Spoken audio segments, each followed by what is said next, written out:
All right. Good evening, everyone. This is going to be not gameplay, so if you're looking for that, that will not be this video. This video is going to give a quick overview, a little Soldier 101, because I'd seen some questions on Reddit when I was floating around there, and I just wanted to try and help answer them if I could. Now, again, please feel free. If I make a mistake to anyone seeing this video, absolutely let me know. Send me a message. I have a suggestion board up too on my Twitch. I don't pretend to know everything or understand every mechanic of this game, and I'm willing to admit it, hands down. But I will try and help out those for what I do know and what I haven't a bit of an understanding of. So again, I'm open to critiques. I'm open to suggestions, and here we go. Oh, excuse me there. Had a sip of pop. That was a mistake.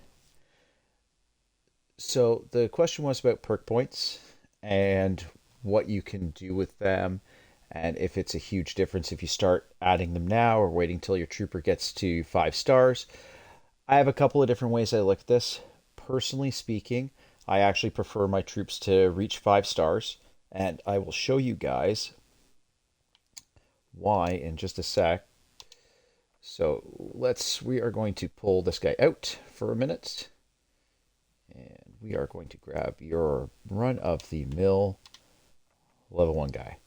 So the thing that I have found, and maybe this is only just a fluke or whatever the case is, these points up here, which you have speed, vitality, and weapon handling, every time you gain a star level, it increases the amount. Now, if you are adding a perk, like if I choose new perk here, usually I'm only going to get ones that have, up to the max. So this there, consider it like a ledger, right? Like an amount that you can spend. This one is going to cost me 3 in terms of speed, so I only have 1 point left. Now, if you wait until you get that trooper up to the max level, which I don't know if it's going to allow me because I think I have to train. Oh, no, it's going to let me do it. I might have used this guy already. So you see the points going up. There we go. Once he is maxed out, so he's at 5 stars, which is the maximum level, it gives me a larger plethora of points to work with, and it increases the available perks. Now, this original perk here, because I had already rolled it, oh no, look, it changed actually. So the one you saw before, check this out. It has now actually changed and given me the ability to pick ones that require a lot more points. And, not gonna lie, I'm actually going to take that firing rate with bolt action rifles. That is probably one of my favorites for my troops. Not everyone uses bolt action rifles. A lot of people min-max their squads, but I actually prefer to diversify my weapons where possible, so I am going to have troopers with that perk. Now, when you have your soldier fully leveled, you can actually go over to this at any point in time, but it's the available perks that you can get, their cost in terms of how many they're going to take from each category. So you can see there that I used that one for bolt action firearms. So I've only got a couple left. So if I roll one of those, like if I roll another one in weapons handling, the only 2 options I'm going to get are this because of the points that I have left. Whereas if I roll one in vitality, I have all these as a potential to show up for me to use. Now, if by some chance, and I'm going to flip to, here we go. Okay, so see this, my little self-named trooper here. I had to have one character named after me. Anyways, so say for example, I'm like, you know what? I don't like the perks I chose.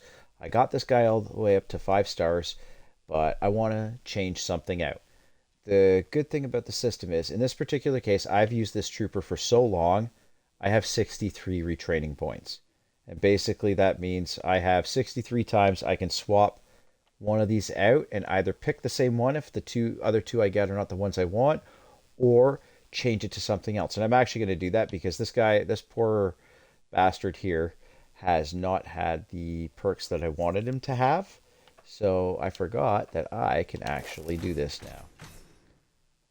So there you go. See, it swaps his original perk, which we can keep, is jump height, which I I don't know why that's a thing. Maybe it's to help you parkour over certain walls and stuff. If you have a higher jump height, you can jump over walls you might not normally be able to do. You can, if you want, change the set of perks. So say I'm like, you know what, I don't like that roll. If you have their premium currency, you can opt to just change them instead of using a retraining point. I don't recommend it. That's really a waste of money. However, I have rolled a perk that I like, which is the run speed, so I'm actually going to switch that one out. And there you go. See, now he has run speed instead of jumping higher, which is, in my personal opinion, a much better option. As well, I've got melee weapon damage. I'm not really a melee guy. So I have some options. The health restored is great, but I'm actually going to opt to keep this and just roll it one more time. He has retraining points after all. We'll flip to this firearm reload speed. That can be actually useful. The one I really want, can he get it?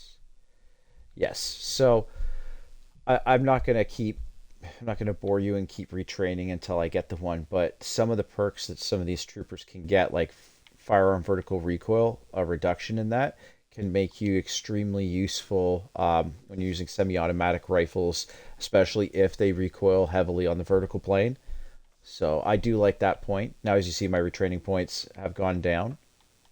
So we are just going to, I got to get that one trooper out and get this guy back in. So just give me one sec. So I'm just going to go over a couple of the perks just so you guys get a bit of an understanding of what I personally like to run.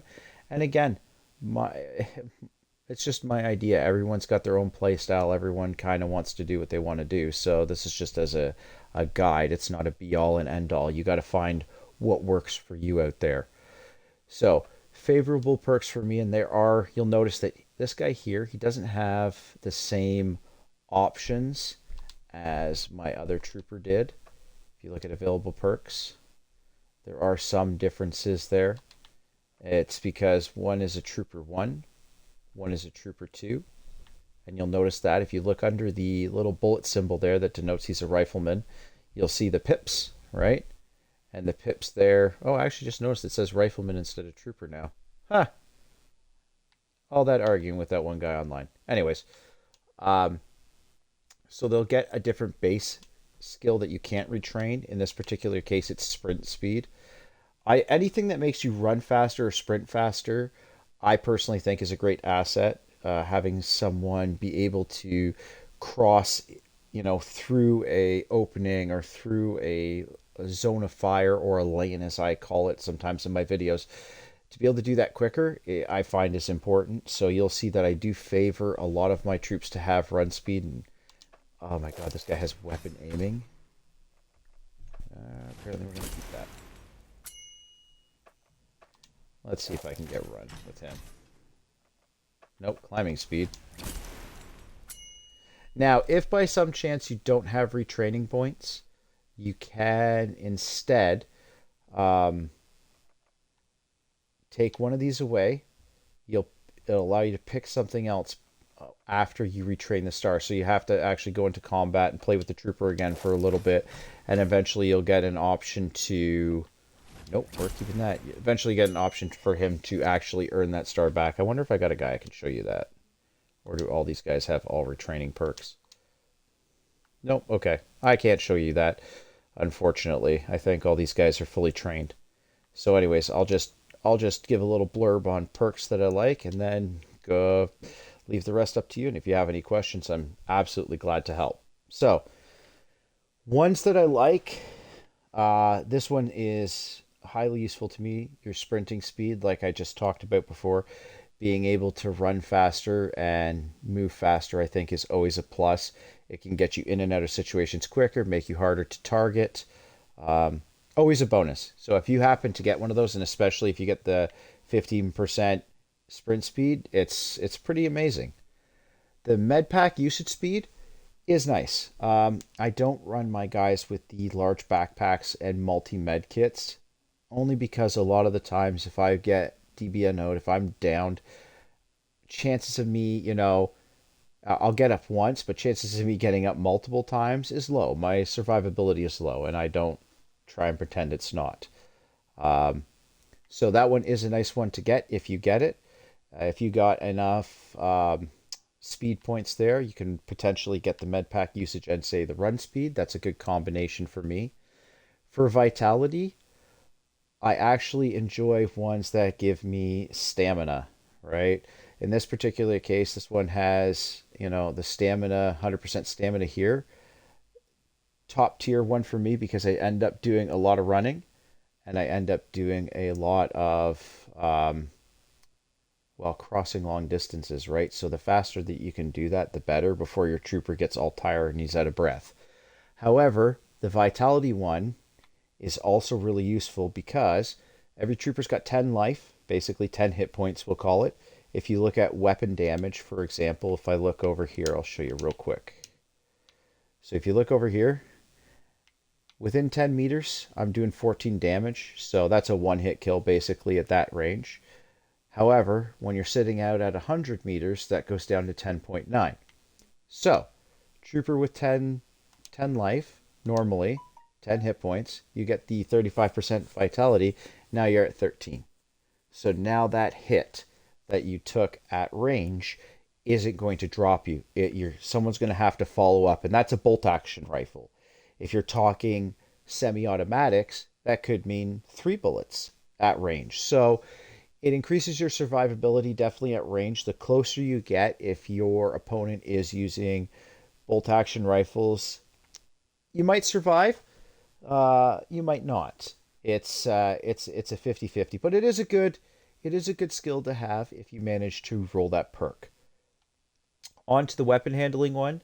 Again, there are some ones that I enjoy having and ones that I prefer. You guys saw my other rifleman there. I was using the actually he already has it, as you can see. Firing rate when using bolt action rifles. I still use a lot of bolt actions, so getting a rate of fire buff to them, to me, is absolutely mandatory. And then once you combine that with a rifle, you can see here, once this thing gets upgraded again, rate of fire is 15%. So combine the rifle with the perk, 30% rate of fire.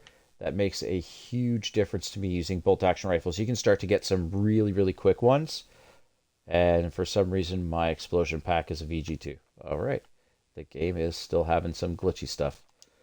So that's a personal preference. Not everyone's going to use bolt actions, and that's fine. That's just something I like to do. I like to have troopers that can shoot from range and, take out targets where possible, because it's not always going to be CQC.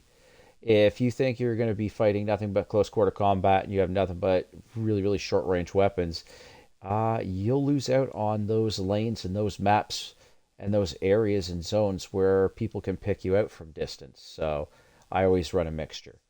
Firearm vertical recoil while standing, I talked about that briefly earlier. It is really useful to have if you're using semi-automatics or automatic weapons. A lot of them will recoil vertically, with some exceptions. The ZK383 is more on the horizontal plane, so I'm not sure how much that affects it. Very useful one to have if you manage to get it. As well, not necessarily as useful, but kind of neat to get, firearm reload speed. I do prefer having the recoil reduction versus the reload speed, but you can't always, it takes a long time at times to min-max soldiers out. So if you don't happen to roll that, but reload speed comes up, it's not bad. The reload speed is actually kind of useful in a different campaign. So I'm just going to flip over real quick. This is where I find it useful. So if you got troopers like this here, this particular gun is fed 2 stripper clips, and that makes its reload inherently longer than either a weapon that uses a magazine that's replaceable, detachable, or one that only needs 1 stripper clip to feed it. So if you manage to get a reload speed perk for that particular soldier, like he has here, firearm reload speed, that makes a massive difference in being able to, keep in combat faster and get yourself back into the fight faster. So anyways, I apologize if I went off on a bit of a tangent a couple of times there. I just wanted to make a quick, a quick little video explaining, the basics of the perk system with the troopers, and ones that I felt worked best for me. So I'm open to suggestions. If you have any critiques, I don't mind. I'm glad to help, and I hope someone and anyone finds this video useful. So until next time, I'll see you on the next training video.